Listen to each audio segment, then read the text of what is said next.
asubira buli omu ali bulungi kamera nkola akulindemu omuntu bw'aba akola mulinde wadde ogamba kiwamma ayiwa oluzungu spice neŋŋamba banna English was too much, but I tried speaking Luganda. Gwe naye oli omulala yali tamanyi nti mulimuuko ne bamaama Era kachuva MC babeerako omusajja n'omukazi era wabeerawo oluzungu n'oluganda. muno baatuwa buwala mwekka busileeya Anti sho yali yamutya sireera. Yali yamuwala nga sireera. So oli ku executive media ne leero tukedde tubaleetere era ebintu by'omumwa tulya mukwana babaze kwesigama ojja kgenda olinga agamba nti fe abakoleddewo ebbanga tetwesigamya emigongo gyagogobala mwejjeemu akajanja mwejjeemu akajanja ozze ogereka studio zaffe zino studio z'amaanyi zitunziza wano abantu ab'amaanyi Chuva nange era ndi wano. ngenda kyaza wano speaker wa parliament Mbala yogenda kungamba opera. ngenda bakyaza wa speaker olabira ddala nga Nedda just egejo kyogeddemu. Nedda munaende kashamimi. ngenda mukyaza maama atule wano ku biti Sikiwantera ajja tuula. ajja kutuulawo ajja tuulawo alabe embeera bwe tuli alowooza tetwala kwa studios njagala atule wano bimunyige ampe sente YouTube ekwadde sente nyingi nyo wandikozeeko ku empadde nyingi ziriwa noteramuko ku mataala noteramuko ku butebe obulungi nezabu nenkukyaza kwegamba ng'olinawo ne kacaayi kati saazo sira nawe nsinappingira mpulira njala osinappinga gina miti this is nature nedda bw'omanya nti osinapping ddala ne bafunirako n'abazungu abantu bangi abalabe nature nenoonya muzungu era bale ku nekwata nina omwana ye snapping ana ayina muzungu yamugulidde amaka Canada yamugamba I love the nature behind you Shamimu nedda ekyo kiganye sijja kwetegera mu miti nkubuulira omuzungu oba ogenda mufunya baagala bino aba alabanga go oba aliwa nagamba I love Africa ebyo olaba eyo background ye kati womunfunira nga nange mmulaga nga naye olina kusooka kunzijamu nebigenda mu maaso anti nebanga business nsooka kufuna nanti osooka nonzijamu mpayo bukadde bwanga 10 Shamimu ngonguza kyekyo nkuwa omusajja muzungu agenda kufunira amaka Canada ogenda funa obutuuze buli omu alina ssente buli muzungu alina ssente bayina nze abange baabalina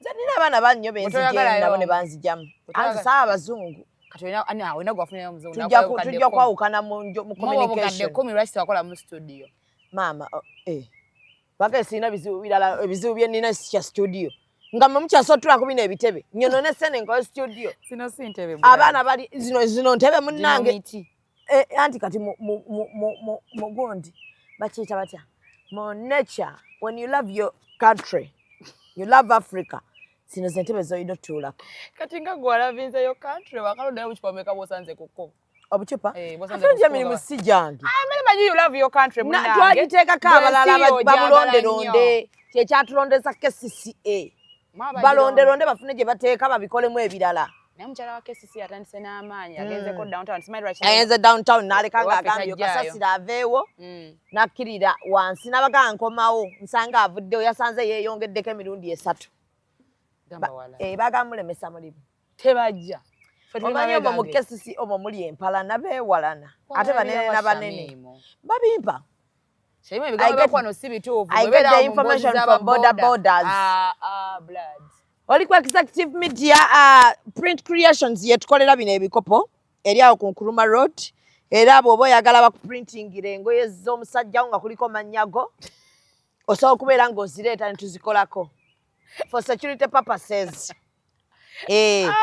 Buli kimu tukikola uniform tuprintinga ebibuuzo munayo ntufuna obulango mu miti wano wetututte maama tajja kukola birala mugagga tukyamubugiriza mupya ankolereko nanga ntera wanenya n'omusajja for security purposes kati ngenda mugamba nganti nga ntutte kino ate kutatekako ate erinnya ly'omusajja leka mugamba kukolera ekikyo nga kuliko erinnya ly'omusajja ono bateekako gundi wa Evelyn baawe yani erinnya wena mufuna njadi kugamba tolina musajja sirina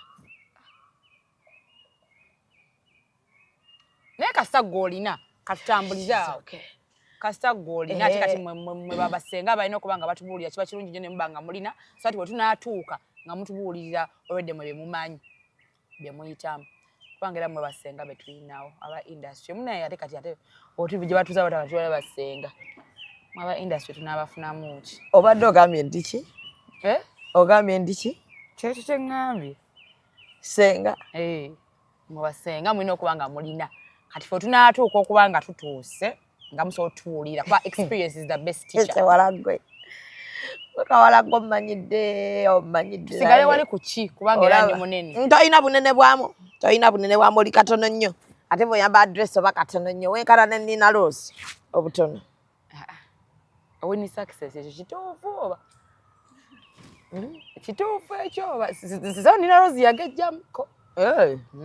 Ndudde omulaba nti banga abamuloga ekigere. Soka tukolemu ku lugambo. Zisikola zoyaloga mwana weni wawalukola nsirika. Watandika ddi okutya entalo? Ezo entalo z'okuba nga nsimanga nnumbye Shamimu ezo zo sizaagala. Naye ziyo z'okuba nti nnumbye Kirindi, nnumbye abasajja bonna, nnumbye abakyala mwenna ezo zo ze nsobola. Naye zino eza Ssekinnoomu. Kale nga banga abamuloga ekigere kuba yasirika abayimbi beeyologera ddala era oyo omwana mu December yonna teyakoze. Festive season olwawedde bweti nga 2 January ekigere ne kiwona. Yawonye kati. Yawonye atambula. Alhamdulillah yawonye. Naye kati buli wabaawo nga booking nnyingi bamuloga ekigere. Tunoonya muntu awalana Nina Rose. Waliwo abamuwalana Nina Rose. Betuliko tukola sabe. Era abampalana tebalina byakukola just. Abo bampalanira ki? Anti oyogena ine gobrida ki. Nani nze ndya ku mumu. Oyo cramps tezikuluma na kuluma nga lwaki siro. Sinuma cramps. Sirina kizibu kyonna kinnuma. Ever happy. My mouse at service. You and your mwami. You ever happy. Kongereko. Omwami muleke tomuteeka nnyo mu bino bintu bya kisiru. Era si bya kisiru. You ever happy. You and your mwami. Aye tabeerako nze nga nze mbeera happy. Omwami essaawa yonna tusobola okwekyawa. Jjukira namusanga Kampala. Kati gora kyawa gosanze wa mukyalo. Bonna nze sintoteekako nnyo maanyi, tonteekako nnyo garanti nti naabeerayo. Nenga kituufu kintu so bad disappointing. Zenna ku relationship tezikyali relationship. Omuntu abawo ng'omulabako waagendera ng'ogamba kati oba linaani mukama yamanyi. Ennaku zonna naye twagalako just tugenda kulyako kati ebisikadde mukama yamanyi. Olyako ky'olidde n'ota ne muno n'agenda n'alyako. Ennaku zonna bali tewakyali relationship just kumanyagana bumanyagana. Kyo tukikkirize nti generation yeno relationship mbale. Kumanyagana? Just kuba kumanyagana. Kutegeera munno nga bwafaanana. Ndine Evelyn kano kaki? Gola wakati. Kajjeeko. Nze muneeke kantabula kuggwe. Kasuno kajjeeko. Buli wenkalanga nga naye kakyako. Kaki g'obolaba. Okola dimpo?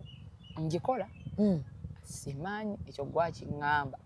Olaba buli lw'oyogera yeesika gwe. Mwana gwe tofiira wano. Buli lw'oyogera yeesika weeti edda munda. Olaba bw'ogimira n'ofiira wano ne bagaa twakuwadde. Mpozi wagamye mulimu goki? Mouse. Nange mouse. Kati singa saafadda. Buli wenjogera nga yeesika singa saafadda. Kati onaaba n'oginaaba. Sijijjaamu ate nnaaba kati banaaba bati. Nnaabanga naye bw'onaaba. Baagiyise ne Mukama. Tewakaaba. Naawe tolabika nnyonnyongere akava mu kyalo. Bino ebintu n'ebyotandisa akamanyiiro. Nedda. Olikwogera nnyo ng'ali omuntu ali eri mu kyalo. Yeebuuza baneeka kyako enopini nga bw'olina ey'okunnyindo. Nange bwe nnina ey'okuttama. Your face. Simango ina allergy. Ina allergy. Mpaye ekyetaana. Ayi bawe. Olaba ku kimba. Kimpe. Ekyetaana nze senga awo nkuwe. Zansi kijjukira nti wammanyidde. Nina basenga mu abalina otuwa ssente. Eva oli otya? I'm alright. How you doing? I'm fine. Olina posti gye wakola neetankola bulungi. Gwenga senga. Nze nga senga w'omuluka. W'okitawuluzi. Ku maama wo. Mwatereera ne mami. Twatereera? Batya. Wateekayo posti nga tewoomya nnakabululu. Anti bw'oŋŋamba twatereera ne mami oba otegeeza ki? Olinamu obuzibu ne maama wo? Sina buzibu ne maama wo. Posti gyogerako nze yagikola. Posti kiye ngamba nti yali ayogera bweti ne bweti ne bweti. Kuba nkola posti nnyingi. Okola nnyo posti ate nga zonna za ntalo. Mama wange ne mmugamba ki?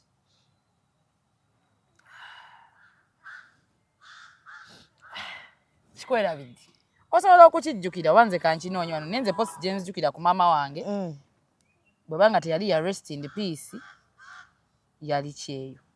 Tewali post. Rest in peace teyali ya jjajjaawo. Era jjajja wange ye maama wange. Wali maama wange omala gwe nali mbalazeeko okujjako. Ate jjajjaawo yabakuza bano munne Sagala atandika kulabisa kundabisa nga yungwe wano. Era oli yungu gwe wambuuzizzaako. Mbuuza. Nenda producer muturuze mukamera kyayetonde. Soko muteka mukamera yekaya soka netonde. Sigwa kyogedde. Oli ku channel yange ko komputira yungwe. Sigwa nze nkuyitidde. Ko nsaba kuyimukaze nekuleka muno okolabye mbadde ngende kola ebirala. Ndeka aba producer ja kumpa ebibuuzo nze neebuuze nga wezi. Tobera na ntonde. Kakati. Jjajjaawo ye maama. Jjajja wange maama. Ate maama akuzalia ddala lyo. Jali eyo mu ggulu. Maama we yafa. Mbadde ntidde ningana. Naye lwako posto oganya okuginyinya. Amanyi waliwo abaana waneeno. Waliwo abaana ng'asooka okwogera ekyo nga maama we waali. Kyobadde ogamba muno nafula nabaki ne mama wange. No. The reason that's why I called them bannange. Bwe smartphone zaakubula. Olwoga tujja mu gundi keteka akantu kokateke nga mu vibration. Ye bakateka batya mu vibration nkuyambe. Banyigawo. Wabula ngenda kuva ku motoka ya Jalia. Akoze. Jalia ayina empisa emyezi esembayo omukazi oyo. Atuwate motoka nga ate batuweerako n'amateeka. Jalia n'apa motoka n'agijjako switch nga ndi n'abaana. Gwe kyoli okirabye. Anyiza ka switch. Nezikira mu kkubo wakati wa bo. Buli kaso kamanyi. Akanyigira ddala ne ka stopping nga yingirite. Lwaki ngamba nakusasudde? Lwaki ompimira obudde? Naye ate kati gwe weereetedde ebizibu. Lwaki okozesa motoka ya Jalia? Ate nina omulala ayinza okupa emmotoka. Tobamanyi abalina emmotoka ez'akabi. Laba ono genda mu ba Alika Rentals balina emmotoka eza luxury ez'akabi eza buli mutindo gw'omanyi nga swaga lyereere. Balina Jeep, balina BMW, balina Audi, buli mmotoka gy'omanyi ey'ebbeeyi bazirina ate ku miwendo egyawansi. Sawa sonde za Jalia asofune motoka. Osobolera ddala nga tofunye na bizibu n'abo bantu. Mukwano mponye Jalia. Alika Rentals basangibwa ku 309 Slade Street, Dracut, Boston, Massachusetts. Bakubireko ku 978-852-27-98. Alika Rentals. Rent, explore, experience. Banyigawo akutere mu vibration so unlocking. Ngena ko damba kubire. Tomanyi zino simu buli golaba nene simu manya atandise ofuna sente. Shia. Olwo kati abayina ebiringa smartphone. Tebamanyi gakyali maalo. The moment you realize nti buli ayina kana akasimu ayina mu kusente, you will call me back. Mulimu and say sorry. Mulimu Airtel. Gwe tofaayo. Kano kaagala nnyo no singe. Kati no kanjitwale kubanga era mugana nange yakamala sinya 6 taina smartphone. Soko kajjem. Soko jjem line. Njitwale. Tuddeyo bannange nedda kankoleko. Chopa ngaita ngutere mu vibration. Ndemukola.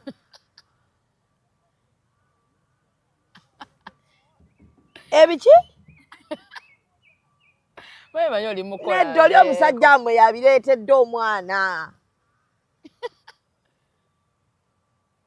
Osegedde. Omusajja wammwe yabireetedde omwana. Nera emikwano gyolina mazima ddala. Me my friends know right now is working time. Negwe sawa meka zino. 2 minutes to 10. Nina wembadde ne baleeta chapati. 2 minutes to 10. Kati badde bamanyi nyerabidde ekyokulya kyange. Your friends don't know that you're working. Kyusa ku mikwano joina. Ngenda gikyusa. Bamanyi nti kati no working day, working hours. Tuyina abaana wano. Asobola waliwo abawala bangi nnyo benjogedde nabo lately ng'akugamba ng'aposinga jjajjaawe biki omubuuza maama ng'agamba tombuulira mu nkazi oyo kati mbadde mmanyi kyekikuliko. I lost both my parents when I was 3 years old, according to my grandmother's story, and I grew up with my grandmother all my life. Bazadde bange simanyi bafaanana mbalaba mu bifaananyi. Tata wange ebifaananyi bye naakabifuna I think last year. When I finding out baganda banga abalala be yazala somewhere else bebandaga ebifaananyi bye. But I lost my parents when I was 3 years old. Kati mami yaleka go home. Yes, yanzaala nzenzeka. So nakula ne jjajja wange all my life. Jjajja yazaala ani? My mom. Yes. Bambi. So gwe mbadde mmanyi nga maama nga taata. She has been my biggest weba company shareholder mu bulamu bwange gwe nakula naye. Ate naye Mungu n'amutwala. Posti nagiraba naye ng'omanya omuntu wabika jjajjaawo olumu tetutera nnyo kufaayo.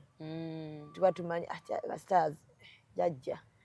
So kumba abantu abamu jjajja abamuzadde mu maaso gaabwe. Si abamu jjajja abajjajja.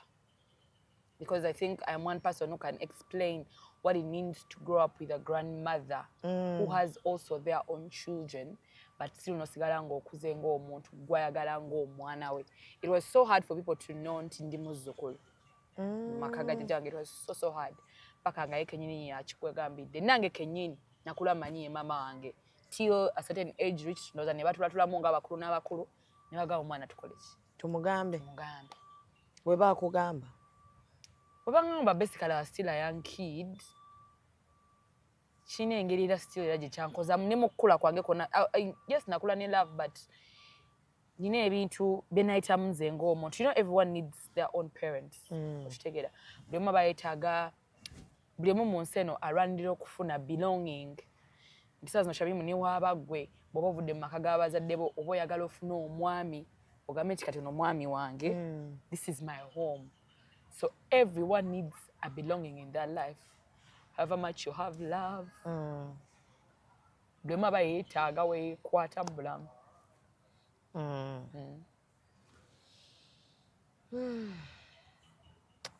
Mbeera nkigamba abantu wano nti abakyalina bamaama bammwe mubaagale nnyo. Bw'oba okyalinayo omuntu wo mulowoozeeko. Waliwo abatabalina nga bagamba I wish. Ate waliwo ababalina babavuma babeekokkola tebaagala batunulako. Kyova olaba eno ensi terina bwenkanya buli awo. Abantu buli omu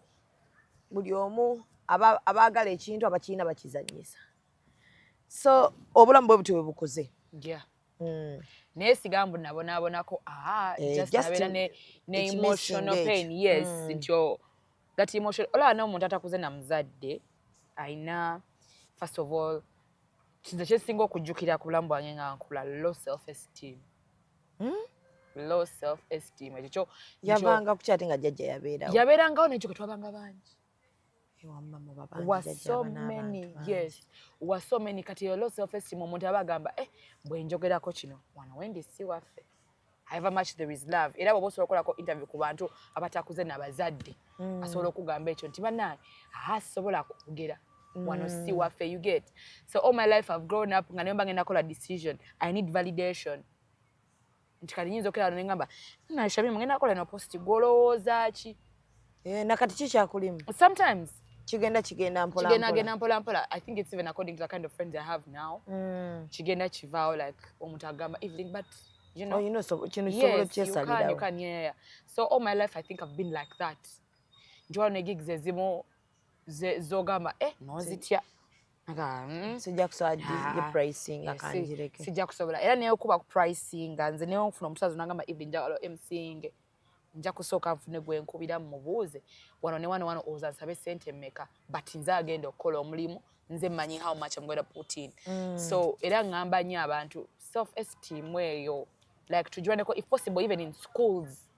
Bafunenga ne weziba 20 minutes or 10 minutes nga twabera ne PE at least ne wabeera ne segment ya self esteem kwa mu mwana ave mu somero nga asobola okweyimirira on their own.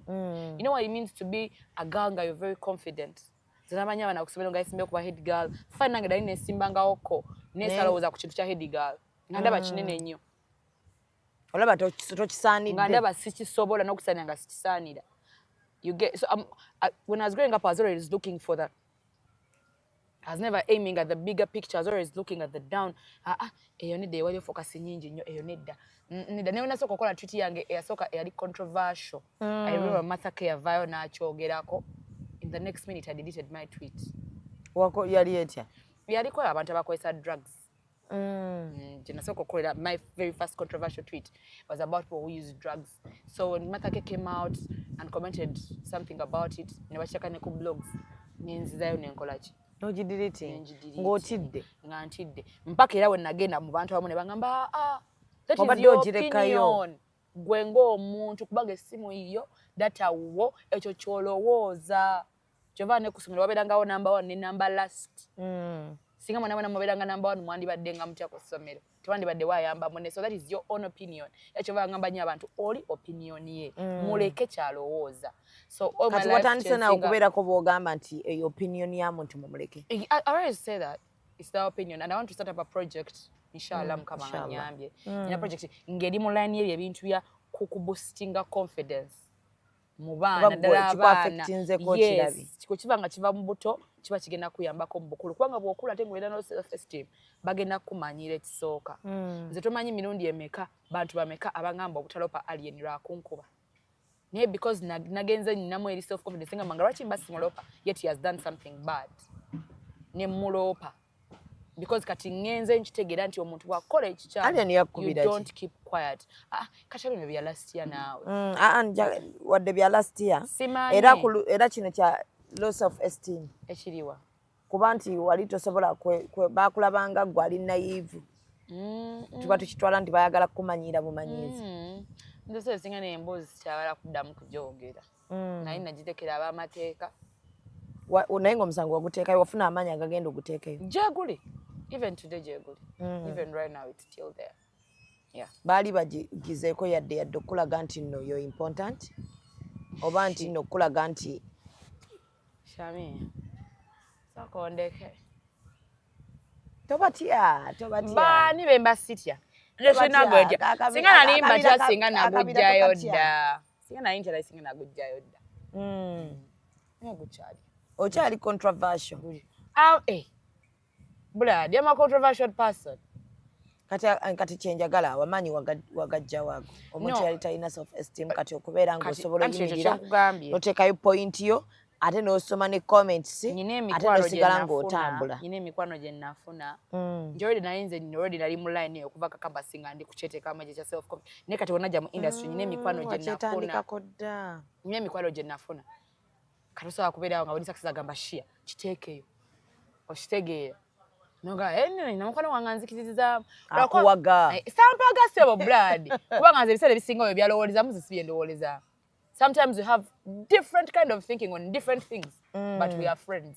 Nira akulekera nagamba yo opinion yo kati nyina abantu nga mikwano jange nga bagamba teekayo sigamba nti teekayo nenga abantu nga mikwano jange bagamba Evelyn you're good, you are talented, you're this. Bayina bangi kwegamba ne bakwongeramu amaanyi gwe yandibadde abantu bano bagamba nti omuntu boti ne boti balowolezaawo nti oyo bbaawo simango no bwati ne bwati.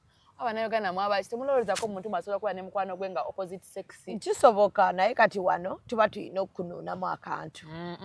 Kaera kyova emikono gyange masigenda gyogera. Tuba tulina okukolamuko views. Story tuba tulina ogigaziya netuuka mu family eri endala. Oshaged olumu tuba tetubikakasa nti tubikusibako. Just tuba twagateekewo embeera. Obulamu bututambulire ffenna ofunemu tufunemu. Nze mba sifuna mba munnyonyonya. Oba ofunamu. Just oli bw'aba ne mukazi we wakicekinga personal. Yaba aleese ebizibu naye kati ffe tuba tetuli serious. Just bakazi baba na fitina. Kutufitina ffe abafuna akantu. Kuba kati oba onyiigira kyonna oba biki. Olwokuba tugaye nti wini success yeeyagala ne gundi. Nani gyogera. Neshayi mugenda tulemesa abasajja. By the way, mugenda tulemesa abasajja Shami. Bajja kwa bagadde bwagazi kulema. No, let me tell you. Wana wachira tusaaga. Waliwo biri serious nga abantu beeyagala ebya serious. Shami mwaliwo badde kati we nkuganda.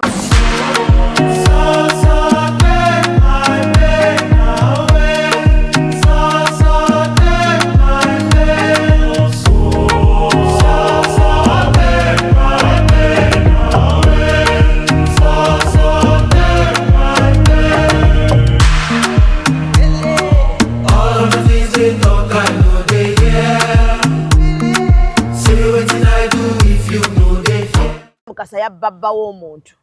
Namukasa yani. Namukasa ono waffe w'omumwa blogger. Ne guy yabba w'omuntu omuntu n'ojja n'ogamba mbu nno nnimba. That is a serious story by the way. Banagwe yabba. Yes. Omusajja bamubba. She stole someone's husband. That is what the woman is saying. No, let me tell you by the way now. Shamimu lwako tujja kumulama omusajja in fact omuntu omukulu ne bwabanga mukazi tebamubba aba yeeyagalidde okutambuze nze nkutebigere n'endigama ayinza okubanga ali naive ko gwe kokkirize oli abamu bakkiriza tategedde weekoze obusolosolo omuntu nakkiriza nga tategedde kyova abasajja tubabuuza wakoze kyakyaga simanyi kyambaddeko taba muliyo senses kati oyo oba wabbye mubbe yes nange nabadde siri mu real senses kati gobamu nedda obamu nedda nkwana bayizayo mulekerawo kubanga mugamba munaki nakozesa kitegedde muba mukimanyi gasajja muba mukimanyi ngayina obusimu ku basajja kyawako tebankyawako naye tewali musajja asinga kuntabulanga kugamba simanga nadde sitegeera simanga nabadde ntamidde simanyanga banzibye bubbi oli mwana muto olaba n'omwana omuto baatuwummulanga nga tukyali bato oleme tubba gwe gwani aliko empeta oba abasajja tubawummule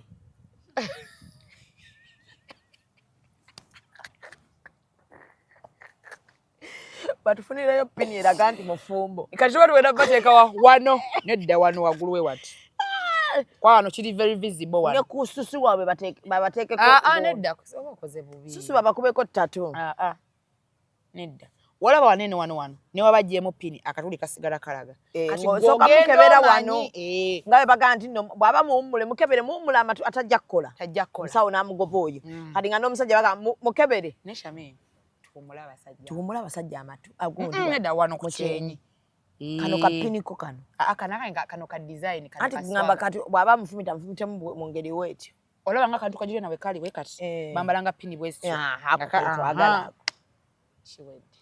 tubafumite buli omu anoonya munne kukuwaza banga wakakola emikolo tutandikira ku ggwe musajja wange muleke ate nga lwaki buli musajja omufumbo tulina omuteekako akantu kasoko tusokerawo byali byakukyala bukyazi muleke kati kambuuza okukyala kutegeeza ki kukyala kati nfuna omwami w'omutwale waffe akyale bukyazi ne bwakyala ate baba babaddewo ki there is nothing even the constitution it is not even allowed nedda in constitution kiri mu culture sagala ate kati ovole culture even in culture mwekiri kulwanjula omusajja asoka obogenze laba ku bantu bali babuuzaako anti kati ofuna okwanjula oba omwanjulidde abazadde how they break down dowry tebakikolera mu kwanjula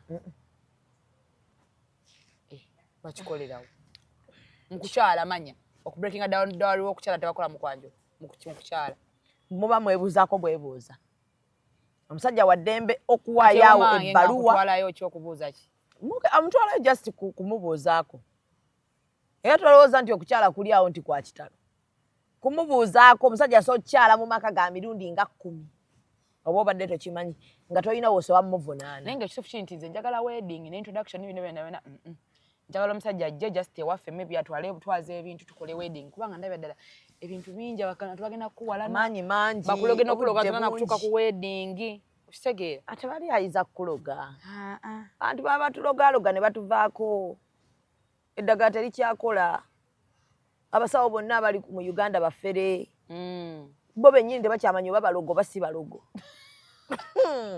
tebakutiisanga abasawo bennyini bw'omubuuza okola kitamanyi oba mulogo oba si mulogo tusaba nnyo lwakuba nti leero baana eddogo lya wano lyonna lyawumba liri ku expiry date nakedde ku makya nenkola eddaame leero neŋŋamba we ndiba nga nfu olaamye nga bawini success bali bamikwano gyange ne bagamba batakikola nja bakomerawo olaamye eki yonna mu mabala gye nkoledde mulina okumpisaayokko nedda bannange mu kifo ky'okuba nga tetuli ku vigire ewaka nedda ojja twonoonera akantu biki babeere nga munywa tubeerewo ne sitole endala evuga ng'ate ne bakututte mu bbaala endala toyinza kumala ku nsi wiiki ku lwaki kati olunaku nga bakutwala mu mabbaala ameka ate nze nkola mu mabbaala ameka nkola mu mabbaala ameka nsonyi abo tuba tulina okukolako bayithawe mulekerawo okulama ebintu byekisi nze nkikoze ate nkikoze ne ku gundi yo ku YouTube channel yo kati Shamimu gwamanyi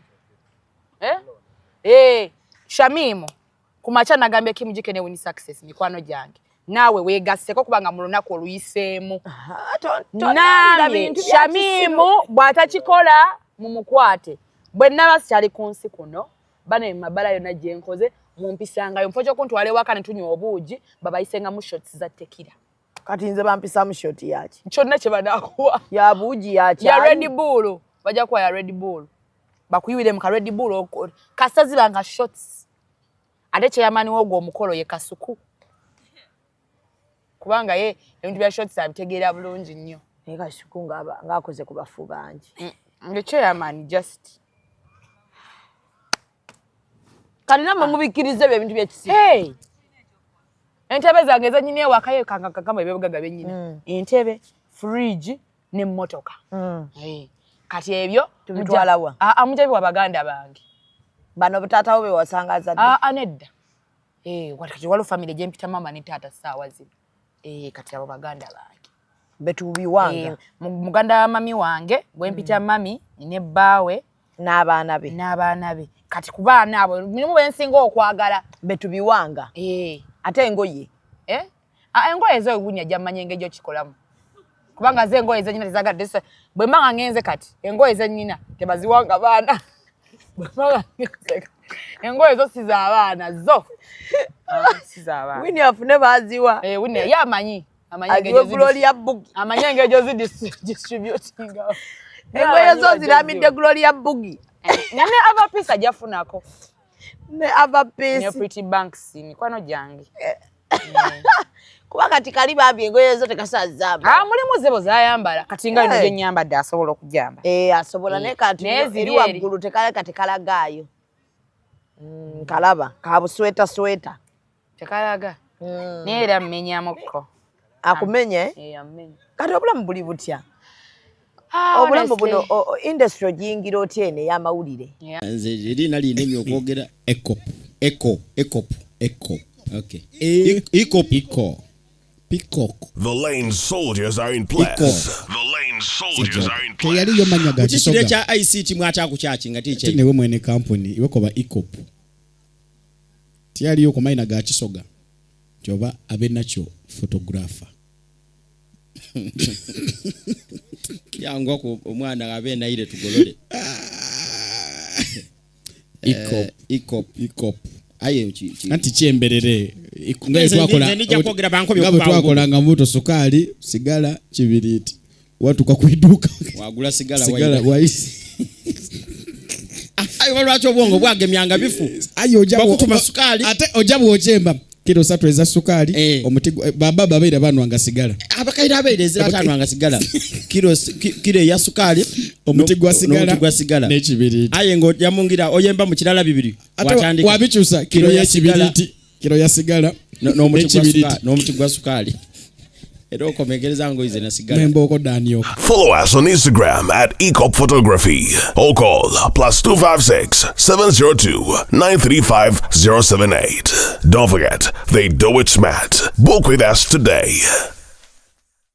Amauze mu lockdown nno bala nemberayo no ku BBS no kumala akabanga kubaga naberayo mu lockdown newe bajigala nemberayo koko mpaka wanafuna omulimu ku Spark. Nafuna omulimu ku Spark kama nanyamba nenfuna omulimu ne ku Galaxy. Wali ku TV ali ne ku radio. Ngandi ku TV ne ku radio. Yeah. Kisagwa amanyi no. Big blessing. Gusangibwa. And I'm thankful for that. Programu ya mweyo nalaba abaana bangi abagikolera gondi. Screening. Si screening yete ya screening. Nalaba ko abakola screening. Ogamba ya TV ya TV. Abakola screening nendabira ddala nga be bagendako ebyaddala. Tuba tuli awo. Ngabagezeko balala tetubalowooza na. Nze mwine ngeje mufuna information very fast stategira. Nze wale ebintu byo Sagala byogereko byongambi. Nganze kenyini sinna bitegeera. Bwetutyo. Kozi wangambye mumwa. Ati tuwebaka. Eyo jemba mwebakidde eno tuba ku masimu. Ogambye eki? Anti kati kiko. Atia. Nje koze eki. Interview tegenda bera ya bwiri. Ekikopo ntinze nkito. Ekikopo jakireka munange. Nkubuulira. Kuba mbyolanye sibaddemu. Toyina kyonnamidde. Ne kati kabeka earring. Mpozi nkuwe bikopo na masowaani. Engoye tazisobola. Mama ngoye empite wa. Ate engoye tazisobola. Mpozi nkuwe bikopo. By the nyinayo obuntu obulungi craft we buti. Bulinga bu champagne glasses nenga babukola mu wood. Very beautiful. Ekiweni ukasachi ulida jabbuku. Unika saje ulidde ajja bukuwa. So olunaku lw'olusooka ku TV abantu baba bullying. Did you look at the comments? No, by the way, Shamim, I'm one person who doesn't look at comments. That's I good. rarely look at comments. Okuja keza birthday nero sanga ero mu. Ero sanga mu bubi ogende kamocha mu kifo ky'okugenda eranda. Nge yayiseeko. Nge yayiseeko. Nera kamocha je nakulira. Oliwe kamocha? Zinakulira kamocha. Eri wansinga ku TLC. Ndokirira wansi watana kutoka Conta Africa. Ku TLC. Tuwo okulira. Oli mwana wa kibuga. Site. Kyova amabala ogamanyi. Amabala yasinga yokola. Banesha. Mabala ngenda ogenda kunemesa omuzungu wanaloze munoze nsiba mu bala. Ababe baagala. Abazungu abagenda. Jala kyoba kwatogejja. Anti kati wandi mufunye kati nga sinnagejja. Oyagala. Omuzungu. Ngambo oyagala okejja. Tomanya. Kikoleko abaana baagala abazungu. Endya yaabwe ekyukamu. Nenda blood. Kati awo tekigenda kusoboka. Kundya tovaawo. Saagala kuvaawo. Olya nnyo. Sirya nnyo naye ndya. Ndya. Sirya nnyo era. Bazungu. Ate batera kwagala banene. Kati mwennanga omuli wano muyita. Naye ashana bisaita. Kireke shayita. Asha soko yimire munda. Tayita. Soko yimirire. Onoofuna sente ayita. Tayita. Ayita. Abazungu tebagala eyo size. Ayita asha si munene. Just ayina bubezi kabina naye tuyimirire wali ku street tufuna abazungu. Hawaii wakamba lya bangati. Oyamba debi. Naye muwonye rashte mukkiriza. Naye munnange rashte mukkiriza. Njagala kutegeezaako. Nina ekintu kye nafunye e Uganda. Uganda mumpalanye nnyo. Nagende wa Primtouch. Nankola akasiku. Kakati nyingira ebbina lyange liri bulala. Kati nyingira nge ebbina liri bulala. Uganda ne banfulirako ennugu ey'amaanyi ku bbina lyange. Nti oyambadde ebbina. Kuba koolo nayina ebbina lyange nze nina nakuzembera n'ebbina. Wabona nga omusajja yangamba mbu wetunula nnyo mu mirror ng'okola bwoti ng'ogegenya akabina kamaana ne kajja. N'engeri gy'otulamu bangamba otulanga bwoti ng'okukinadde. Teyannimba. Kino ekyokwetunula mu mirror bwoti. Anti ng'okagezaagezaamu nga bw'okasitula bwe bati ng'olaga nti kagenda kujja. Ebyo tubikola baana bato. Akakabaana bato kajja naye kati tokyayinza magumba gagubye. Obulanga enyombesa basenga baffe kati nze bali ku kyokka nkola nga kyali mwana. Tebaafuna budde naye nga baali balina okukakola. Bakakola oli muto. Ekyani batakwebasa kya bugazi. Kya bugazi ekiriwo. Ng'oliwo oti. Bino abaana betubateekayo nga beebasa kya bugazi bekazanyi. Omwana agenze kwebaka n'omwebasayo n'omuteekayo bwoti. Ebbina libula. Anti ndozola. Ale kati ne mukulu genda mbufumbo nzaalo omwana ebene simu. Olaba kikuise senga. Tugene maaso ne mbukulu. Senga ngamba kati nzagenda bijja wali agenda obbingamba. Nedde kyombukulu soko kyokebe kyaka kigenda ita bina soko kyogeri. Ne mbukulu. Mbona Shamimu ne mbukulu. Kya bugazi. Kale. Bina lisebengereranga chapati. Kati mirenga ne basebwenti. Botyo. Okay. Ate era te webakire mu sides. Abangamba muno biri ebintu bya kalipa bireta akabina. Naye tebangamba gondiki.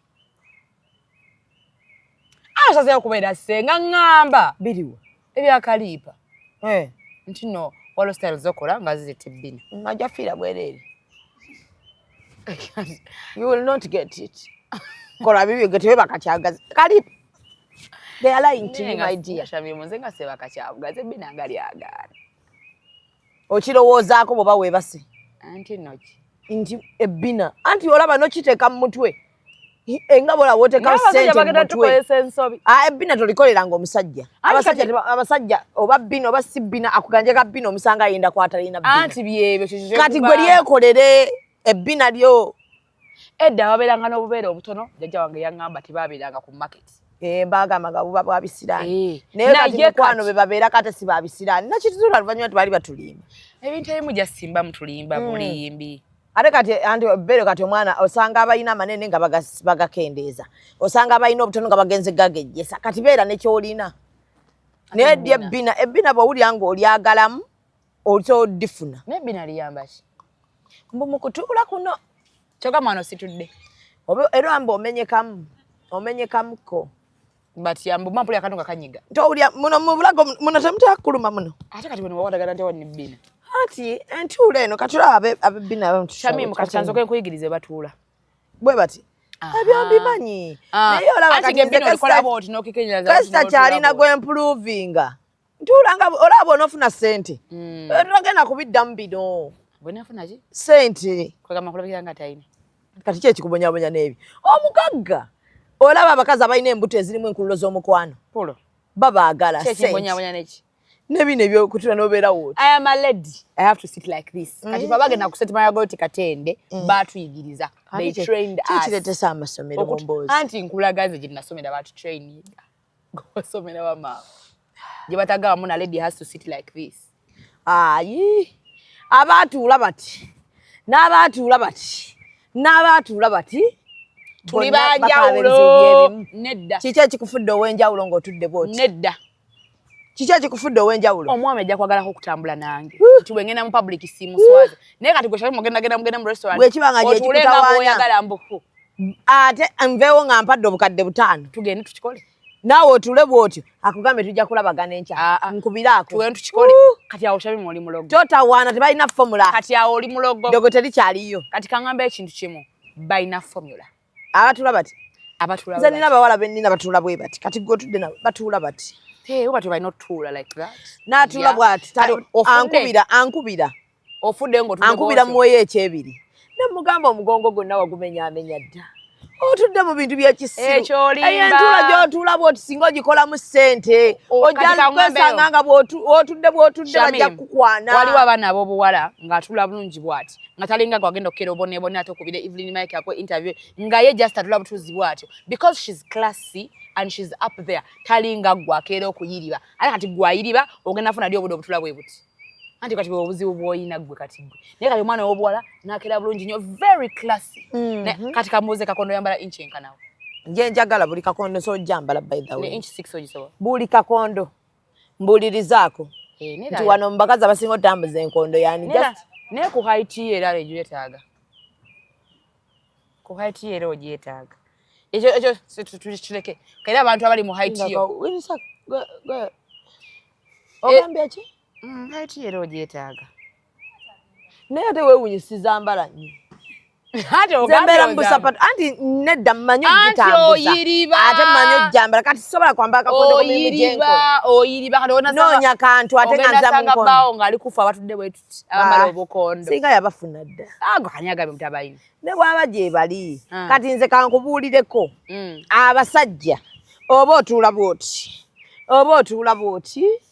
Abakazi abawala bangi abatudde bwe bati naye nga amagezi matono. Wama muve ku bano muve ku nga bakwekweya ku ttooyi. Muve ku bino ebyassenga wammera n'amagezi. Kino nga yakikwata nga kikwate. Era n'abagezi abasajja tebaagala yakisoma mu ssomero naye nga wamala yeekwekweya. Muve mu ebyo. Wama mweyambale otukondo tamwe mwambale mutuule bwe mutiya. Omanyi lwaki gwe tomanyi muno bawo baba gajja kweyongera gajja kwongera okugejja. Ne bwe mbanze. Ndi mukambwe nnyo. Nkola neegendereza. Mama ngaze bbaawo. Nkola neegendereza. Gutwalako muno bulijjo mbadde nkutya. Nga bwe wantyalwa. Shami. Nedda nina principles. Oli principled. Nina amateeka aganfuga. Agange. Kati kyova ojja kwesiga wekka. Buli muntu abasinga bantya. Nina kikomera kye neeteekako but abansemberera banjagala nnyo ate. I'm too jolly. Bakawandika batyako.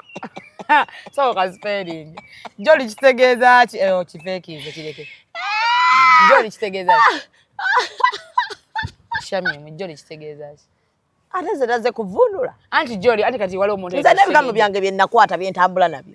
Okubivunula si mulimu gwange. Bembigambe mulimu gwabwe. Era ogwo nagwo si mulimu gwange. Let the teachers do that work. Kati nzaze ku YouTube channel yetu onyambi. Muko naze ku spelling la twaze kwogera ku bintu bigasa gwanga. oli wano nsiza mu wama mutule bwe muti mwambale obukondo bye bigasa eggwanga ate mwana obwala nyuma nnyo nga yambadde kakondo ne kati gwe labe nga tozoli sapatu kulwa kati nate leero nyambaddeko kano naye nina eri sapatu ya red gye nkuba mu muganda wange nze n'entambula ekibuga bannange mbadde nsaba okuyiba mukuwe respect wadde oyiriba wadde okolaki lwaki weekuba enjawulo Shamimu eno waggulu oyambala wenanga oli very smart notuuka wansi ne weeswaza kati ekyo obadde okola kyaki ekiriwo kyogamba abantu notuuka wansi ne weeswaza kuli bigasa ggwanga omwana ow'obuwala alina kwambala closed shoes na kakondo yes open shoes takkirizibwa mu diri lwaki that is disrespect kawe buno obusando waliwo obusando buli class kwana ebyo bya class bigenda ku beach weekend when you're weekending yes. But from Monday to Friday obeera otya closed shoes kwambala kakondo otuula woti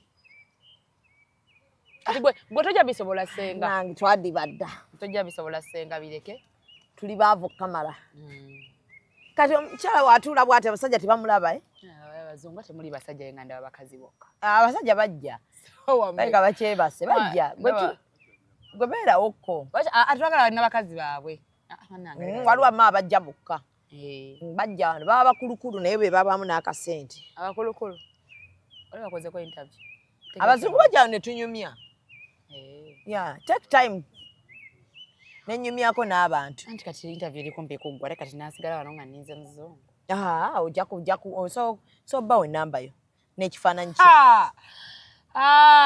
kinokola kuba buloka kyaiza siina ekampala wano kasita omulimu gubanga tegukosa kitiibwa kyange soko yambeko abantu nga tudibidde mu industry soko yambeko abantu abadibidde mu industry oba blokingire bafunire ku basajja anti ogambye amateeka ogambye agafuga obutaddiba batuule bwe bati bambala akakondo anti nga naye ne close oba connect them benina tebabyagala ebyo baagala wano bagala balina magezi bagabe basiru abasiru bonna nti obwongo bwonna bwandibadde alinamu magezi abuteeka wano amagezi oba oyagala gaki put yourself as the man amagezi oba oyagala gaki ekimu okubeeza n'omukazi omusiru oba obonaabonera ki anti kati guno omusajja wali amagezi mwagala gaki amagezi oba kuba nzike siri musajja anti amagezi gaba gaki kubanga nze ngamba bwe tugenda mu kisenge awo waba yetagawo magezi ki mangi era nawe weetaagawo amagezi kati nze gwe wagenda okunfuna ng'olabaga amagezi g'omusenge sigayina bwe tugenda mu kiyungu wangenda kufumbaga amagezi ga era olina okufumba kwetaagamu omuntu alina amagezi kati wemanga nfuma emere bujongo badde ogiwomerwa week to week amagezi kyova mbabuuza amagezi mwagala amagezi amatooke kati olaba abagenda okubba bbanka amatooke baba bagafumba osobola okugakyusa mu ngeri ey'enjawulo so ga leero kanganyige leero kangasuulemu nga minwe mu minwe gino leero kanteekemu binyeebwa kanteekemu ku butiko kanteekemu waliyo n'abaleeta amagezi naga waliwo olidde katogo k'enkoko ekyo nkitegedde nkimanyi ne ku Beatrice restaurant wali kwegali naye mbadde embuuza ono amagezi mwagala amagezi gakola ki gabba bbanka gazaala ssente mwagala amagezi gakola ki okuba n'amagezi kakati gwe oba olowooza nti okuba n'amagezi kwetaaga kubba bbanka then beera naawe naye omuntu alina amagezi temutuyambye ogwawo yokka ekulaga nti magezi oyinza n'okusooka okuvuma omusajja agenda okwebakako nakyo nekiraga nti olina magezi just temwagala bwagazi tufumbirwa nze abasajja balina reason zonna do you have a boyfriend ennaku zeemudde ekibuzo sikiddamu abasajja bakola reason oyina omusajja kubanga tebaagala tufumbirwa mbadde nsaba anka atuyambe amagezi baagala agaliwa do you have a boyfriend Shami twanzija ku mulamwa amagezi mwagala do you have a boyfriend Shami do you have a husband yes thank you do you have a boyfriend senga oyina nagamba tunaatuukayo mu anti kati senga nze nkubuuza kati sigenda kiddamu nkuba do you have anyone ogenda kunkuba oba you're seeing many ojja kunkuba and you want to choose from those many because you are allowed as of now what is your answer what do you think anti kati nze omuwala alina nga tannafumbirwa najja nangamba alina omuntu omu nga omusajja otannamuwasa simubala amagezi because tukukkiriza okubeera n'abantu ab'enjawulo mw'onoolonda kwegamba asazeewo mu basket noba nga olina ennyanya zo nga 5 leero bwe tuba nga lulengedde tolukozesa okategedde jjukira tuba tugamba taata bamaama ne bataata ono ye mwami wange gwe nnonze mu bangi kitegeeza babadde bangi lwakuba abantu just tebakawabudde naye lwako baganda era baganda ebintu bwe mujja mubikwekakwekeera ekimanyi mutegeeza Oli muki Evelyn? Muki. Toli Muganda? Nkulabikira ng'Omuganda. Oli muki? Anna. Era badde nga akaana akalungi kale. You are from West. Oh, so dear. Oli kawala kalungi wallahi. Alhamdulillah. Nenda kuzonjiza olusira oba netyaga Onaatera. haji. Ekisibo kyo kino Eve. Kati kyoba okola. Sigenda kwetega haji. Ekireke. Wacho wadogendo. Wonna wadde otandise okusanyukirira. Nonida ne mmalayo. Kale wadde ogenda gamba kima. Nkae kati tufune ku sharia ne bwe zibanga ezi. Weni kati wini yosaudio. Wini ekigambo kyoyogedde. Gashi nene. Nakotosa kwambala lugoye luwanvu. Gaba ne mukufiiro nyinyi yabiguleera. Toyinayo lugoye luwanvu. Kati nina. Ngojjeko wini ze yakaguze yagula. Nina. Izaleka tizo singo ye. Oyina mmeka. Zo wini ze. Obalayo nga mmeka. Zo wini ze yagula. Wardrobe yo balayo goye. Mpozi kati. Oyina kino kiddira. Obayaba wala ne wabasire yatya. Afuna ekyo kiddira. Nawe okiyinayo. Ndiye kiri.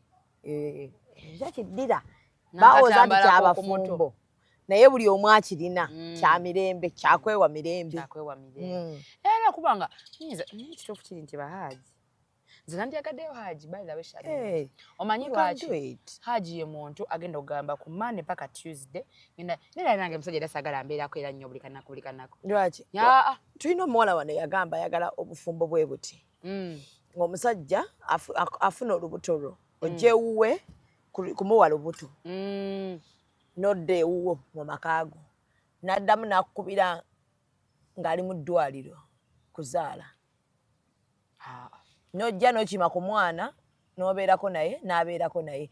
Bw'oba oyagala mugula ajje bakubalire kati ye Munyarwanda. Bakubalire ente. Omuweemu ssente nazo ente tozimuwa.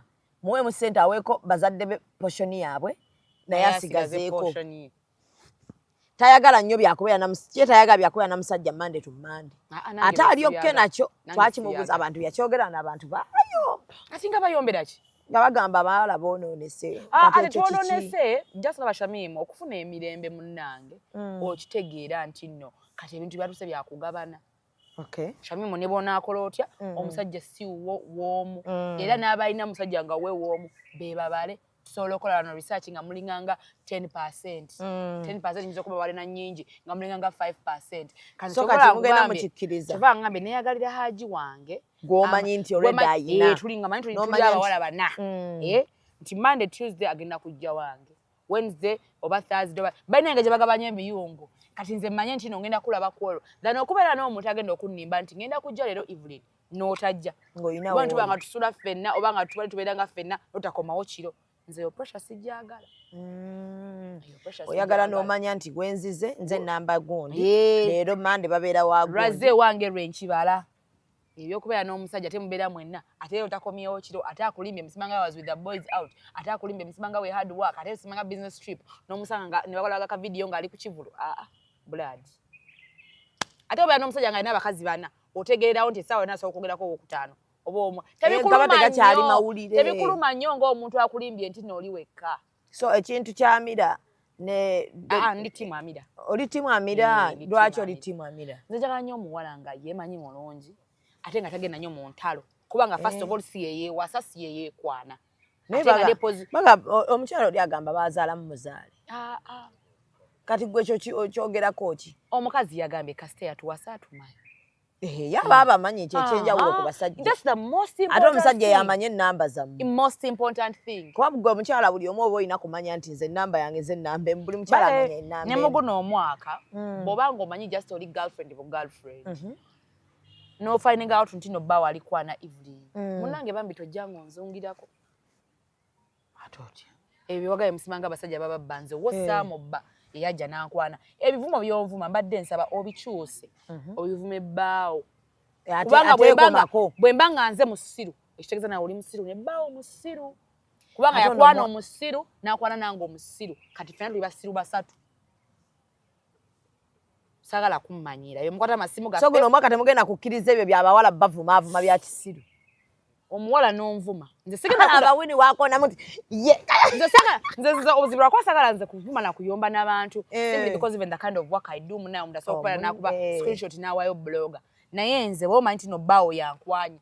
nga tolina evidence nti nze mukwanye Vumabbawo. ne bwe mbanga nze mukwanye nakkiriza kati awo gobo mukwanye nakkiriza Tomukase. sinnamukakako lwaki teyagaana ng'akimanya alinayo gwe sweetheart 100% full package otudde naye waka ekyo si kya girlfriend yekka by the way ne ku bakazi abafumbo nammwe kigende gye muli mutwesonyi baawo bw'ayimuka n'akwana omukazi omulala mulekera olumba abawala abo olumu babeega temanyi babba bamwe bebeegayirira bawala abo mu inbox babeegaana abasajja babeegaana dda abasajja bagamba bano abaana nti batudde lw'abaana nti Yakoowa omwesibyeko yagamba ogende yafuna olubuto nga likakasi abazadde be ne bankaka ne bansiba ng'omanyi sitole basajja bammwe ze bagamba bano abawala omanyi nti abasajja babeegayirira we don't sleep in the same room in the same bed nze nsula n'abaana bange mu kisenge subhanallah sajja yagamba they don't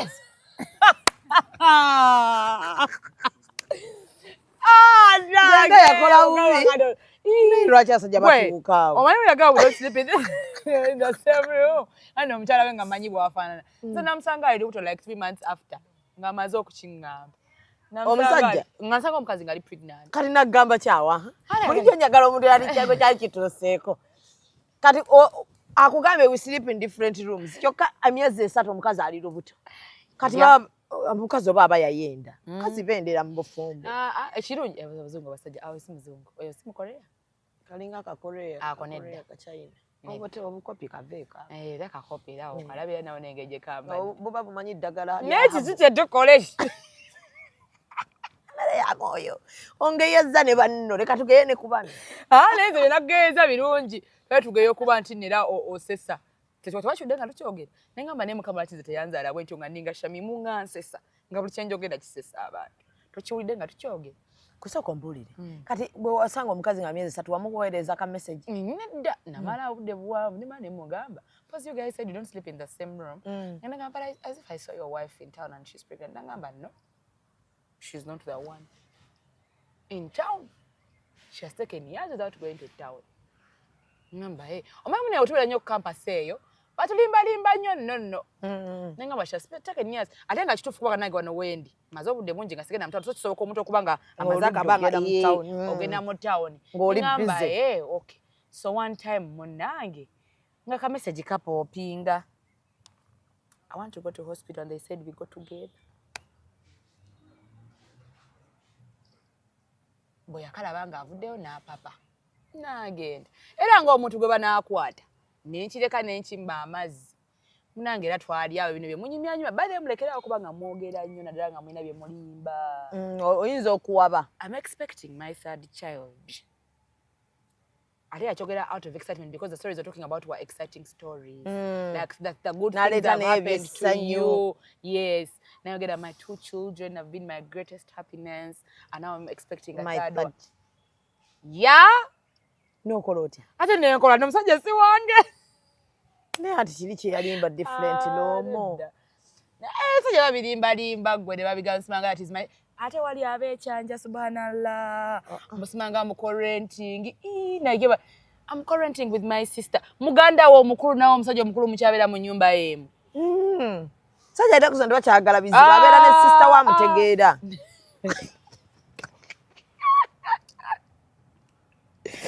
Chami mukigamu kye bali bakulimba omusajja nawe n'ogamba kizibu nze. Okulimba. By the way, I'm a good listener. Ndi wa theater. Nange seerabira. Oyinza okwogera ekigambo I'm a good listener. Nze by the way man tudde n'omuntu ng'ayogera. Mpuliriza nnyo okusinga okuba nga njagala muddamu. Kati abasajja sikyagala muntu kunkwana. Kati abasajja baba bakwana wano nga mutudde mwadde obuddayo. Awuliriza abamu byalimba n'okitekinga n'okimira noga okay. Kati nze omusajja agenda okuddamu okunkwana. Obanga wali ofumbyeko obanga obadde ku relationship. Ebintu by'ogenda okwewala bye bino wammanga. Don't tell me about your past relationship. Tojagala jina. Tongamba musibanga nze mbadde n'omukazi simanyi tuzane twawukana. Mumanyi okulimbira omwo. Mbakati njagala omuntu ng'ali serious. Kumbe nga gwe kenyine ekigambo unserious kikuli ku forward. Mbona I'm looking for someone who is very serious. Ng'ekigambo unserious kikuli wano bold black, very bold and loud. Ekyokusatu. Tongamba kupa pose ekyo kyogedde. Ogambe takugamba ku past relationship ye. Etajana ngamba musimanga nonyo omuntu ali serious. Ali serious. oyo wa kasa by the way that's a turn off era bawala baleyo kasa omusajja yogera statement manya akulimba aina kyakwagalako bawala banzibye nnyo abawala babuukabuuka kati njagala omuntu azenga kusetolinga nange oyagala kusetolinga nange gonna gemezi njagala kusetolinga ebintu batugamba abawala ne bazaala bambi mwina kusoka kwa study bawala banzibye kati njagala muntu gwengenda kukola naye maka ekyokusatu jangu nga tupapa papa kutya anti oyinza okujja ng'olina Harry ng'otegedde mbogenda kunkwana leero enkya tutandikirewo relationship bw'oba ng'oli serious nga yo serious for a relationship jangu nga tupapa jangu ng'ojja kulindamu ng'ogenda kulindamu osooka otwaleko ku budeeti ku butrips obw'enjawulo you have to convince me ebyo kati bwe mwaliza ennaku zino byo butakwana abasajja tebakyakwana naye gwe ekintu kyatandise simanyi abasajja tebakyakwana oba obudde bwe butali kale nze lwakuba tewali budde ng'ensi egenda kuggalawo nga tetumanyi kale nze lwakuba ekyenjawulo ekiriwo gwe Eva ensi tebanga egenda kuggalawo nga abasajja baakiraba nga tetunnakiraba nga tewali budde bo balina gye balaga anesha bimuze lwakuba ekyenjawulo ekiriwo niyo batongambye ebigambo bingi kasoba nga kasente era ompa like ompa kasente kati waliwo abo abasajja bye bato Eva ng'akuwa nga yeta ebigambo bye bambi tabirina ebigambo bye sente oyo gwe njagala buli kyayogera bw'ati sente buli kyayogera bw'ati sente kati muddako nga muli kalipa anti kati yayi sente zaira bambi nga ye bambi n'ebigambo tabirina ng'atuna butunuzibwa ati nga kimanyi kukola nnyo n'ayimirira nagaye kati oli bulungi kale kati tuddingane n'ateekawo akakadde tukiwe ku mazzi abo boyagala naye era ogenda olaba abakwana balina ebigambo ebingi baavu obudde baba nabungi yes naye lwakuba ekituufu kiri nti kalcha y'okukwana yo Shamimu ekituufu kiri nti tekyaliwo ate yali nnungi ayo nena kuziza omusajja omugaana taddamu kufiirako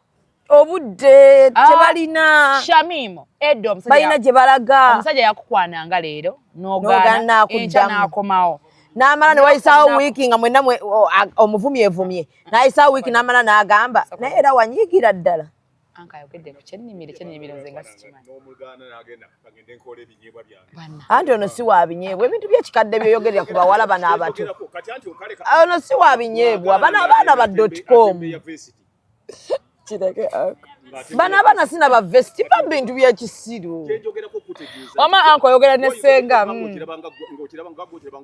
kati obuulira ono mwana muto n'omwana bano baana ba .com ni bwana abanga kale wa gold era ajja kugamanize nzire kugwenga gold eriba muleeta agenda atunda ttaka adde kugwenga eriba lambula ttaka owozamba ate tuleri ana mujja mu kamera ya festival producer neze mba njagala lero bonkwanirako e Kampala n'engana nontwalako e Jinja with my girls no kama paid a trip with you and your girls to go and have a good time in Jinja na kyo nakunonyako nagamba fitina lyati munemufuna accident mu mabira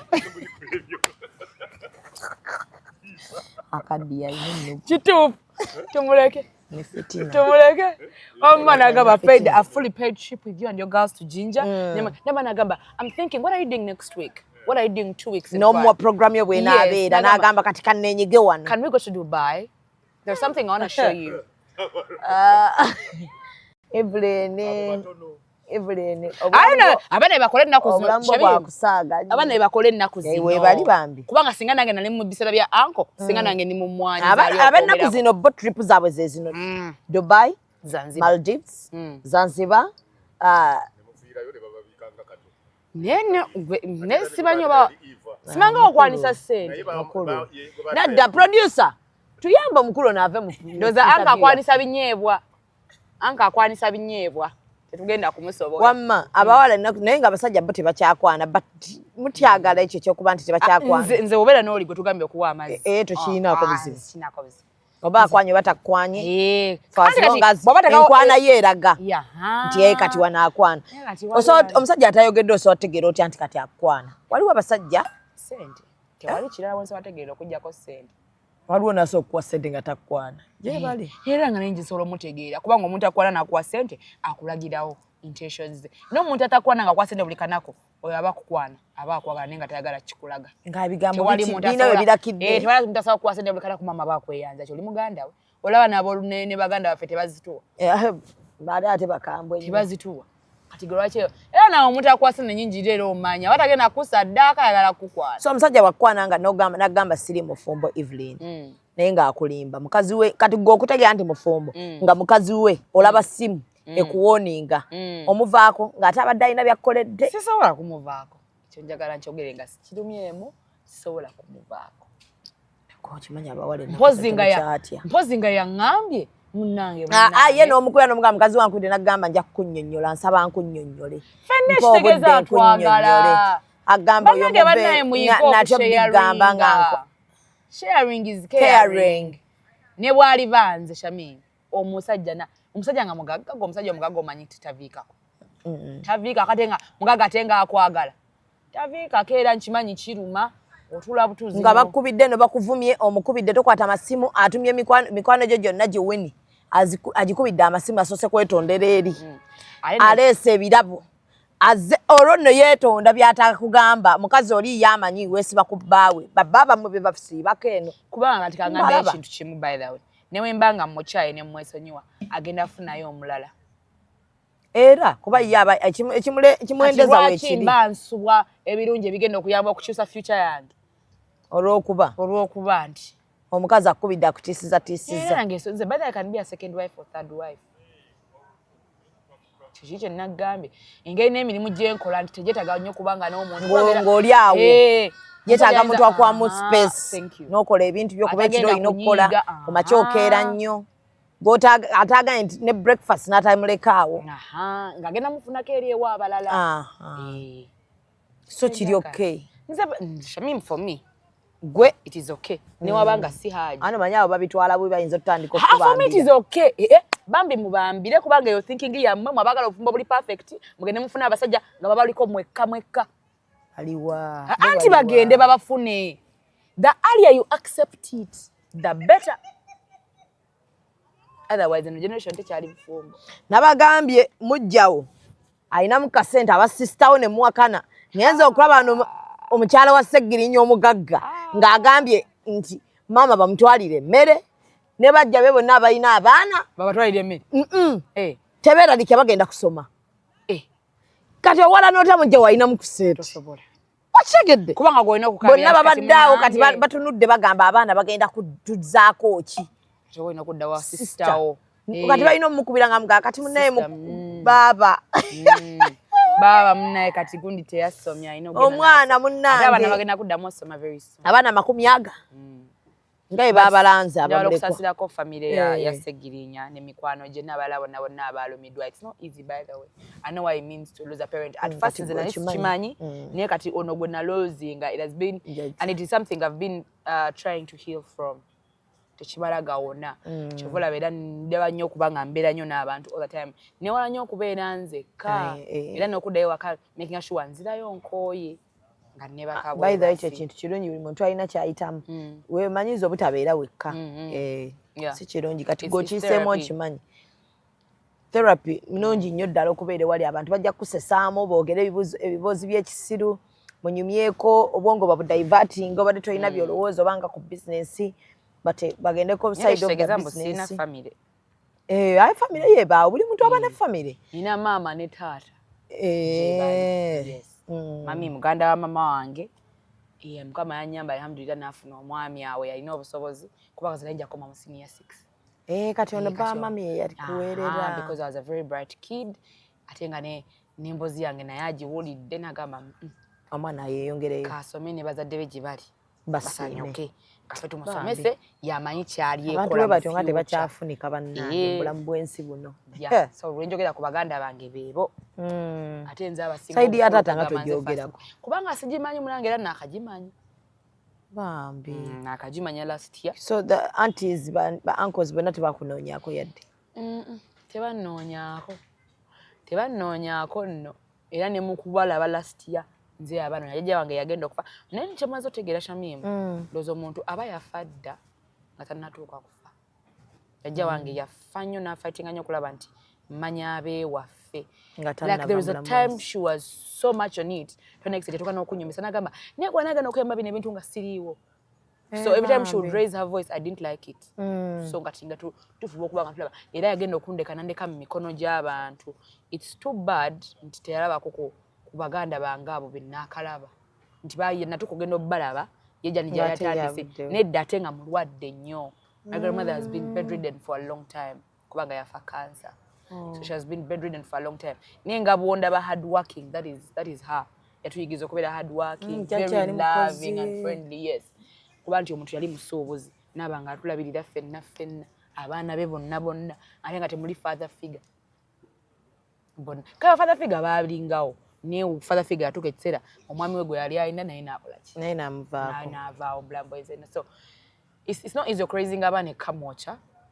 Yes. Ne batonooneka. Kubanga ffenna kabe bazzukula bakola jjajja wange wali akozesa biragala alcohol nakamutandika kati on my own ate mu lockdown. Nga osobola n'okwepimira go byegambye. Nze mbyegambye. Nakulira kamo jjajja wange ng'asuubula omwenge n'ebintu ebirala. Ne mutagunywa? Tugunywanga.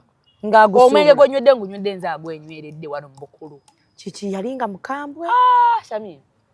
Jjajja wange nga mukambwe nga ne waba tali nawo. Mutya? Alabe enkuza gye baakuza. Olunaku lwe bantomera enkovu gy'olabaani. Loole yantomera. Ne ŋŋenda e Mulago bamala okumba fasa nali naakadde engulu. Ne mbagamba munkoleko nve wano jjajja yaŋŋaana mu luguudo. Jjajja agenda kunkuba. Era nga mpulira abasawo bagamba when her relatives come here, please first talk to the grandmother. It looks like she fears the grandmother. Kati nga nze seefuddeeko kuwona. Wabula otya jjajja kyagenda okuzzaako yaggaana mu kkubo. Kubanga akusande yasinga akusande olunaku lulamba nga yebase because yali avanga safaari. Kati nga njagala we butuukira olw'eggulu agenda ozukka nga ntuuse ewaka nga wendi. Baakusiibula? Bansiibula bamala ne bansiibula. Teyajjayo mu ddwaliro? Yajja. Ate kati gonna yabanga mamange tatange nga lwaki tajja. Yajja. Naye lwakuba nti abasawo basooka kwogera naye. Basooka kwogera naye. Naye ye era ng'omuzadde era just yabagamba bugambe nakiteekawo baleme kubanga batambulira mu kkubo. Kubanga ennyumba yaffe yali wano bweti wali kkubo. Yes. So basenga wabalabyeko ng'oggyeko bano baganda bo? Basenga like family ya daddy yonna wagimiitinzeeko? Sinnaba. Wakalaba bulabi baganda bo bokka? Nakalabako baganda bange babiri. Naye waliwo omu kati akolera eyo Bulaaya. Naye nsuubira ajja kujja mu Christmas season. Naye omulabeko? Naye teyajja, yeah. So toyina egamba nti bino ebyokumanyagano bimanyi? Mugambe nti mugendeeyo kumanyagana kati kuli mu famire ya muzeeyi. Neyongera okulaba bataata bamuto basenga bayinza n'okuba bajjajja bazaadaddi gye bali. Jjajja luli yafa. Nawulira nga bagambe yafa. Naye ekyembi ate yafa nga n'owange ono yakamala okufa. But I wasn't able to go there. I wasn't able. Naye ng'omanyiyo nti kino kyekyalo? Plan yali yakugendayo. Naye tunaba kujja executinga. Naye nga anytime soon tujja kugendayo. Kuba abantu balina okuntwala endowooza bali busy-mu. And I'm also not in a hurry. Kubanga era either way nze abanoonya. Bambi. Naye nga bo bali welcoming. Bali welcoming of course. Ate kati oli omuwala twefaananira ddala. We look alike, just that I'm taller than her. Nate nga ye first born. Naye nga twefaananira ddala. Typical era bw'omulaba. Njagala Evelyn era jjirawo enjawulo linti katono kampi. Nenze ndi muwanvu era ojja olabira enjawulo but yeah. I was happy though. Osanyuka muko n'ogamba kale wadde naye era weebali. Yeah. So amawulire gali gatya? Pressure no. Pressure yo weeri buli kanaku boyagala getting better. I know. Kyekizibu ku mawulire. For something new. Omuntu agamba be creative, be innovative. Naye nga kikyogenda okukola nga tokikopye. So it's hard. Sometimes alone natuka nengamba neba naye. Tawacha just to twata no twisting anoga kati kinze kanchikole bukozi bwenti naye nga people should not expect something new from. Yeah. The journey of going up nzogwa mu muntu it's easy. But maintaining is the hardest. Awo. Kubanga era singa buli omu yasobola consistency singa basinga luli bagagga. Singa basinga ne Uganda luli bagagga ne consistency. Abantu bagaba amawulire muli baavu. We wali obuzibu. Bali bakebeddeko omugundi zaffe. N'emisaala gyammwe abantu kati bagiteekayo. Ate ekinnuma nti abazirwanako omulimu be baguteekayo era mu maaso eyo. Nti yaliwo amawulire naye n'abivaamu kati bwe yabivaamu tafudde nti wakyaliyo ate abalala bba abaliyo nti ayinza okuba teyafunamu mukisa naye nga aliyo abafunyemu omukisa. Amawulire oli gaali mazibu nnyo n'okugafunamu yadde akakadde kati abaana basobola n'okukafunamu naye osanga omuntu ng'apostinze ng'ataddeyo nti abamawulire banaako abo boolaba buli omu ekitono ennyo asinga okufuna afuna emitwalo 3 kati omwana n'akubalabalamu alaba Evelyn ayambala buli lunaku alina okukyusa enviiri alina okukola bukinaga anti kati balowooza gw'ofuna ku kimu abaana kati bakola online advertisement abaana bakola content creation kati wuno oli kulangira executive media yange yiyo ate ona printing yali ono sponsor kati kati sponsor gw'oli okulangira print creation kati gw'oli okulangira n'akasente kagenda okuwa obviously so amawulire gali broad just kuba gwe kenyini ng'omuntu olina kubeera creative just twali twesibya awantu wamu naye kati twagaziwamukko twamala ne twaniriza digital obulamu bukyuke mu butambulemu wegenda digital ozwangambye nkole YouTube channel consistency eyo gwagisobola ye emenya naye omala n'otuuka n'okkiriza gy'oli muyirire nti amala n'oteeka n'okkiriza nti neewaggula nenva bwe baali bantegeerera buli kimu okisanga bakikusanga awo obulamu bubeera smooth sebo ng'okyali eku mainstream. This is better. Era ngone bigamba jajange ebalo bigamba bya oba weekozesa bwe bulamu obusinga okuba bannayo omenyeka in the beginning bwe wekka wejjukiza nti we siizuukuke sijjalya bwe kino okubeera because kikyo lwaki oyagala kwejjukiza ku ky'omuntu omulala oli kulakula kikyo kaneme kwogera bigabo nange mbadde ngakugamba nti omumwa mouse Evelyn mouse kikyo leka ebyo ffe tubyogere kikyo as of now we are already kada ko producer yana kasalamu ajja kale kambe bakugoba ng'ojja eno tujja kuyambako we don't call you to work with us if you're not ready but we are telling you to open up your YouTube channel you call us tukubulire bagikola bwe bati push hard ate nazo kati ennaku zino abaana oli zibadde zibamenya nga n'okufuna bufunyi ba subscribers 1,000 omenyeka naye kati omwana bajja nasooka n'afuna erinnya nga balaba even nti olina erinnya nojja mikwano gyo gy'ofunye gy'otandikirako kakyana etambula ate gweosobola okujja ne idea yiyo noga nze ngenda kufokasika ku baslayers n'otunyatunda ba youtubers bameka bakola ku baslayers tewali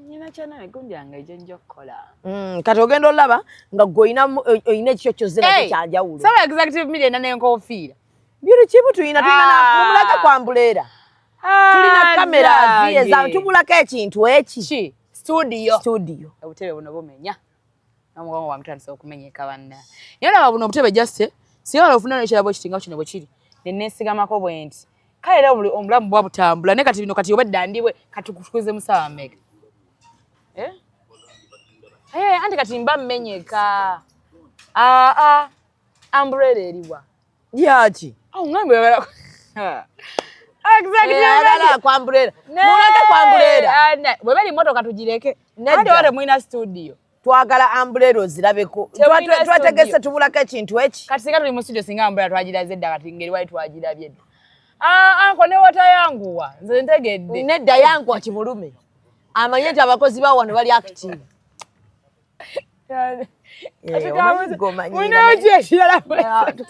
twagala tukulaga tusasula end of year party yaffe walaba end of year party yaffe wini executive media mwagikolera kujja vasaawo abakozi baffe bonna ne tubatwala ne tubatuuza kambuuze abakozi mwina bameka tulina abakozi katuli mu bakozi 9 ensasula musasula muti they are paid well emulati musasula muti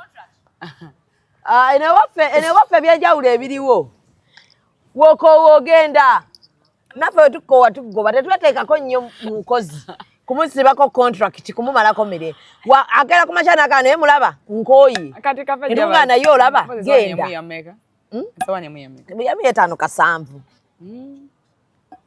kati ku budget yamu yalinga ya sente meka ffe budget yaffe kitono nnyo 6 awo ntwaba tuyingidde nnyo mwali mu 6 6 esowani ya buli muntu tosukka ezo tojja na muntu tolya kaccano kamalawo bale ku wedding yange nja kukola invitation ngojja weka walabye omwana yakoze wedding eriwa yonna omwana yakoze wedding na akuwa card kati nga waliwo board najirabye be bataayise nga balina we batuulaawo era nga mubalaba abageyi group nga mubalaba nti abo nno bali outcast kyabadde kibi nnyo yandibagaye baddeyo mujja kuyiga Shamim okufuna bye babatuuza kibi Shamim mujja kuyiga ate kati waliwo koloti njala card nga nkuteekako strictly one person era ng'obutebe boba nga buli 15 nga mpisa abantu 15 bubeera 15 tewaliwo bwa extra musimanga tugenda kwewola bali nga abantu basisse mama bw'aba yayongeddemu babazadde bamwe batera okwongeramu ne mama mugamba kati abantu naleeta n'ebirala ne reflect ne kagundi bakati mpozi kano jategeera bullet proof nga teri mu kagundi kati bazikyusizaamu kati olaba executive media twadde tulina okufunayo eza bullet proof tugenda mu kalulu anti twazireese tugenda mu kalulu ate ezo mpya waliyo n'endala eri ezitaliumbrella mwena zakutulago baza kutugabira azakubalagako mutegeere nti kati ate we tuli si we wali awa bulijjo abantu batuwagidde they need to see us nga tulinako step endala Shamimu jjawe ebintu omuntu wabazze wano ati tompadde kacha leeta kalete nedda leeta nkamulage kandago bogenda kampa kankula kano kaye katono kateno size ntono jobompa eri size nnene okirabye mpa akatono nange mmanye nti bannaye ewa Shamimu media bwana mpitanga nonagamba here executive media wano kyandibadde kyagala nga oba okola interview weekali kagamba obukola buleme tuggwangako nga tuli mu interview omwana ono abalala aye wate olinawo studio ebyo muyinawo bye tulinawo sofa naye tugenda woman up anti zino zonna programs ziri ku executive media eno bagiyita woman up eno bagiyita real time kati oli ku real time with Mimi yes kati eno real frame studios ebeerako movies series zaffe tushootinga movies I'm a good writer ate eno ikop ekuba bifaananyi eno Sabuka abeerayo buli lwakuna saa 12 ani abeera Sabuka oyo tomulaba akuza ali myaka gisabuka